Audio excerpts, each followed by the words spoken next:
Kepadatan kendaraan yang melintas di Jalan Lintas Timur Indralaya menuju Kayu Agung terlihat sejak H-3 Lebaran.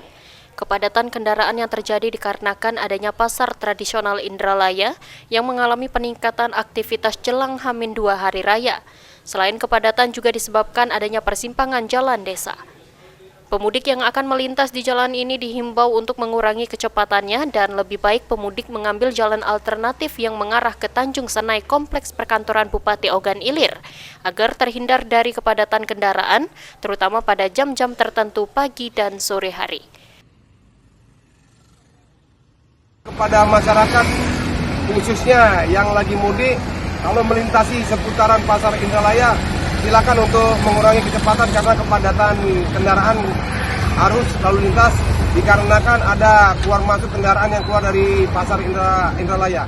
Ahmad Romawi, PAL TV.